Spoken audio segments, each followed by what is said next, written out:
Greytone. One of the nicest cups of coffee I've ever had, and that's not just in Bristol. This is a godsend of a coffee shop and is found in St Paul's near Portland Square. It has the coffee shop aesthetic of minimalism and I would say a modernist layout too. Very welcoming and knowledgeable staff that met my every need. I was supposed to ask why they're called Greytone, but I forgot. Next time I will be sure to ask. The menu is very straightforward with nowhere to hide, and I think it's best for your run-of-the-mill coffee consumer to be able to just identify what they want straight away. I had multiple options to choose for my pour over, and I opted for the Colombian. That was £1 extra, but it's my day off, so I'm treating myself, and it was worth every penny. A well-presented coffee carafe and the glass of water to complete the setup. The cup was very interesting. It was a ceramic medium to thick lipped that was short and dumpy. The taste of the beans was mangoey and fruity versus the taste of aniseed. Even the bitter note was quite sweet. Unfortunately, there wasn't any seating outside, but sitting inside was really pleasant, with the soft new age music playing, paired with the grinder grinding and the occasional hit of the coffee arm or the portafiller on top of the coffee waste box. It doesn't have a generational feeling to it, meaning a 20-year-old or a 60-year-old wouldn't be out of place drinking in here. Now, they have the most expensive coffee that I've brought for this series at £5 plus the pounds extra, but it is definitely a case of paying the premium and receiving it. They have a humble selection of beans for sale too. Vibe with Roasters, which is from Nottingham, and Dak Roasters, which is from Amsterdam, which is the brand of coffee that I drank earlier in my pour over. What is really cool about Greytone is that both of the owners worked in top tier Bristol coffee shops as well. One worked in Full Court Press and one worked in Sweven. And they also met in Knockbox in Hong Kong, which is a coffee shop specialising in specialty coffee. Now that's a tongue twister. Coffee Under Pressure is maybe the place with one of the best locations, being on Park Street and is in view of the iconic Jodie piece. It has a modern and an urban style using natural light and plenty of wood everywhere. This is an ideal people watching spot to take in the day and sit and have a nice cup of coffee.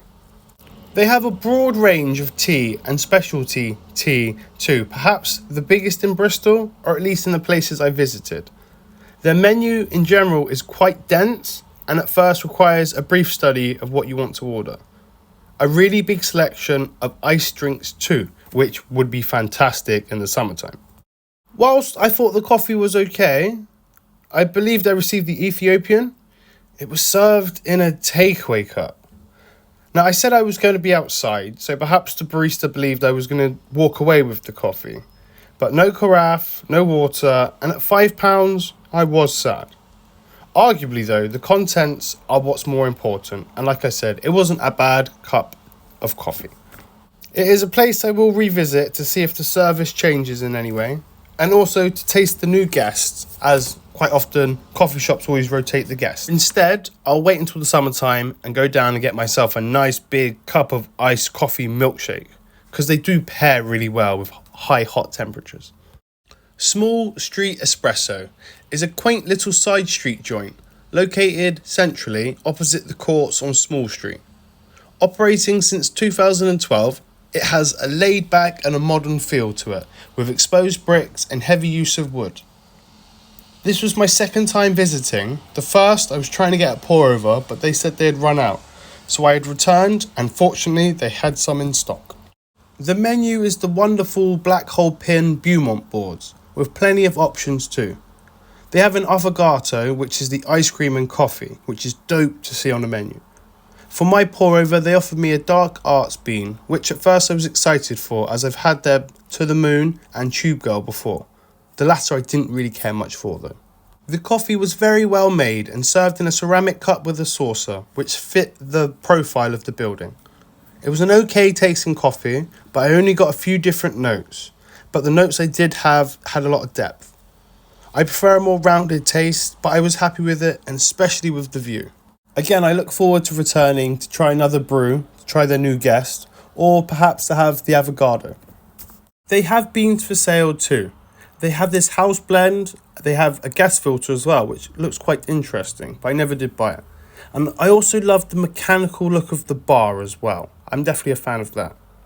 Over 10 years in the game, it is definitely not a place to sleep on, and I'm sure you couldn't anyway after a few cups of coffee. Next time you're due in court, be sure to stop in here, and an espresso will give you everything you need to blag the judge. It definitely has a look to it that if it was in Amsterdam, it would totally match its surroundings. Sweven is a coffee shop on North Street in Bedminster, and it is a standout spot worth travelling for. Opening in 2019, it hasn't ever dipped in quality and is in my top 3 best coffee shops in Bristol.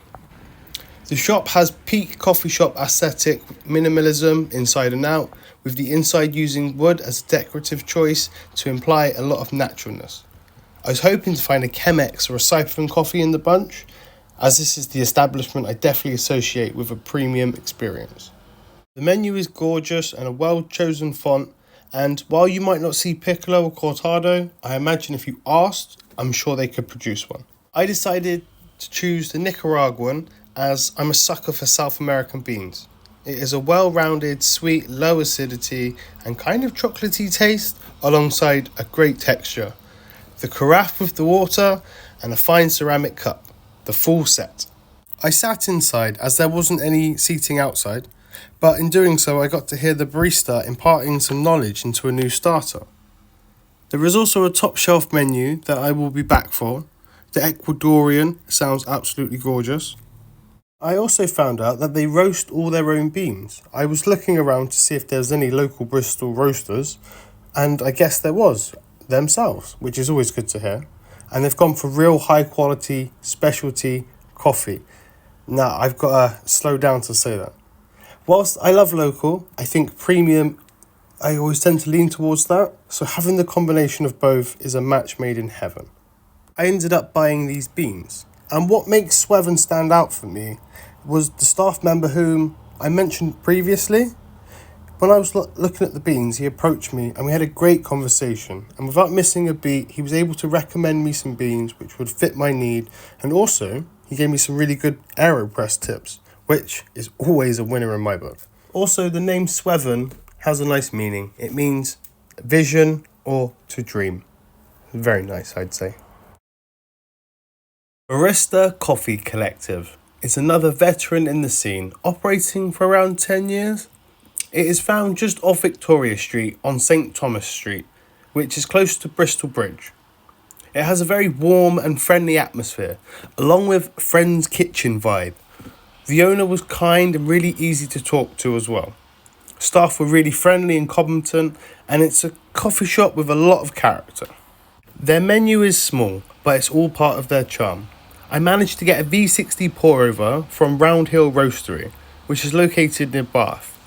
I also had their, wait for it, I'm going to try and speak Spanish, La Clau un Dia, which I thought was quite nice and was very happy with. My pour over was good and it was presented in the Fellow Stag carafe. Served at a higher temperature than I desired, but it was a lovely place to just sit whilst it cooled down and relax. I think I had the here we go Spanish again, El Puento, which was the English sounding of me trying to say that word right, El Puento, which was a nice medium acidity, rich bourbon-y cup. There was seating outside, which was always great to see, but I opted to sit inside as it was drizzling. I really appreciated speaking with the owner as he knew so much about the Bristol coffee scene. He mentioned he was more of an espresso person as well, so next time I pass, be sure to try an espresso, as it's the house favourite, let's say. This has been part 2. Part 1 is in the description, so please give that a view. And I also want to give a big shout out to all the baristas. Plus, any of you have recommendations on coffee shops, please drop down below and I'll be sure to visit. The recommendations I got from Reddit last time were Guild of Dough, Eddie's and Origins, so I will be frequenting these. Thank you all for watching. Returning subscribers, big up, thank you so much, and new subs too. This was 10 pour over coffees. In the next video, I'll focus on places that don't do pour over, but are still absolutely great coffee shops in Bristol.